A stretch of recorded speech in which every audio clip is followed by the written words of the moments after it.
Have you ever landed in a new country, stepped out of the airport feeling excited and confident, and then, without realizing, it made one tiny decision that cost you hundreds of dollars? Your passport safety, or even your entire trip's peace of mind. Because here's the uncomfortable truth most travelers don't like to admit. Travel scams don't usually target careless people. They target confident people, the ones who think that won't happen to me. And as a professional travel planner, airport security insider, and someone who has seen behind-the-scenes airport issues most passengers never hear about, I can tell you, these scams today are smarter, quieter, more human, and they blend perfectly into your destination, your hotel lobby, your taxi line, even your airport arrival hall. And that's exactly why so many intelligent travelers keep falling for them without realizing it until it's too late.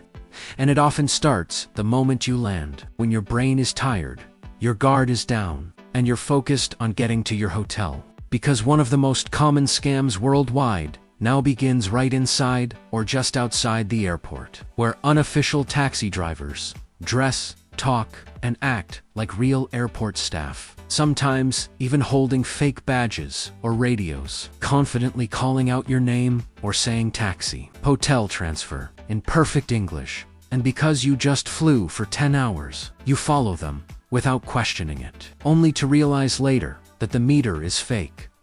The route is intentionally long, and suddenly, a ride that should cost $20 turns into $150, with intimidation layered in. And here's something most YouTube videos never mention.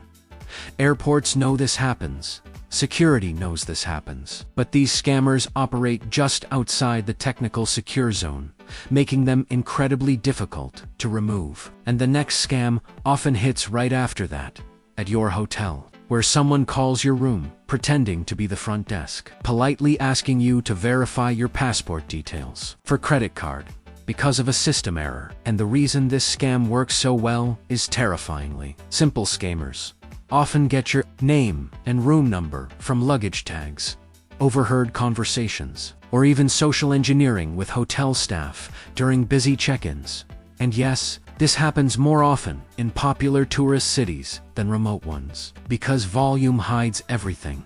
And then there's the money exchange trap, which has evolved far beyond bad rates, because today's scam exchange booths often show correct rates on digital screens, but quietly apply hidden local service fees, buried in fine print you never notice until your receipt prints. And as someone who has reviewed airport financial complaints, I can tell you these fees are technically legal, but intentionally deceptive, and tourists lose millions every year to this alone.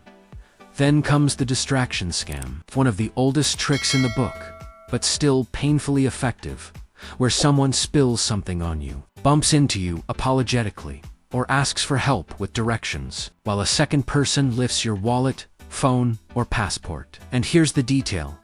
Most travelers miss this. Usually happens near landmarks, escalators, for transport hubs, where you instinctively feel safe because there are crowds and cameras. But security footage doesn't stop theft when it's fast and coordinated. And after that, many travelers fall into the fake tour scam, where friendly locals or even well-designed websites offer exclusive experiences at unbelievable prices, complete with professional photos, fake reviews, and urgent countdown timers, only for you to arrive at a meeting point that doesn't exist, or worse, get herded into unsafe transport with no accountability. And then there's the ATM scam, which airport security experts quietly warn about, but rarely explain publicly, where compromised ATMs near tourist areas are fitted with skimmers or manipulated software that drains your account days later, long after you've left the country, making it incredibly hard to trace. And the reason scammers love ATMs near airports and attractions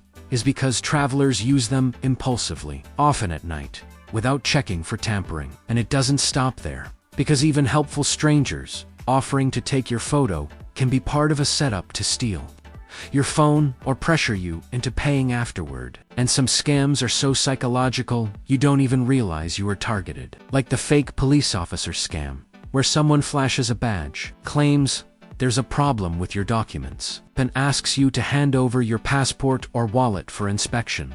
And yes, this still works, especially in countries where tourists assume authority figures can act informally. And as an airport security expert, I can tell you real officers almost never ask for passports on the street without clear procedure. But travelers don't know that. And then there's the Wi-Fi scam, which has exploded recently, where fake free airport Wi-Fi or hotel guest Wi-Fi networks steal your login details, banking access, and even email recovery codes, all within minutes. And by the time you realize something is wrong, your accounts are already compromised.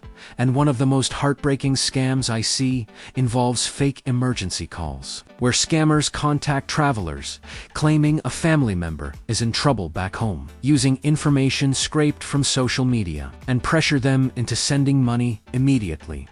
And because you're abroad, stressed, and emotionally vulnerable, you react before verifying. And here's the uncomfortable part, man. Of these scams succeed not because travelers are foolish, but because they are rushed, polite, tired, and trusting. And scammers exploit human behavior better than any technology ever could. And that's why this matters so much for Golden Age Travel Tips. Because smart travel today isn't about fear. It's about awareness. It's about slowing down when everything around you pushes you to move fast. And if you want to protect yourself, there are real, practical habits you can adopt, starting now. Like never accepting unsolicited help at airports, using only officially marked transport counters, never giving information to anyone who contacts you first, double-checking Wi-Fi names with staff, keeping valuables in separate places, covering ATMs when entering PINs, refusing street inspections, and trusting that discomfort is a signal, not something to ignore. And if something feels even slightly off, it probably is.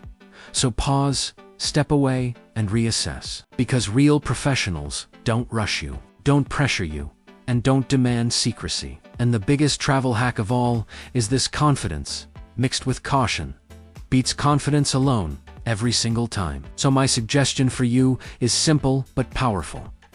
Before every trip, research common scams at your destination. Arrive mentally prepared. Move slower than the crowd. Verify everything twice. And remember that the safest traveler isn't the one who knows everything, but the one who questions everything calmly. Because awareness doesn't ruin your trip. It protects it. And that one habit alone can save you money, stress, and memories you can't replace.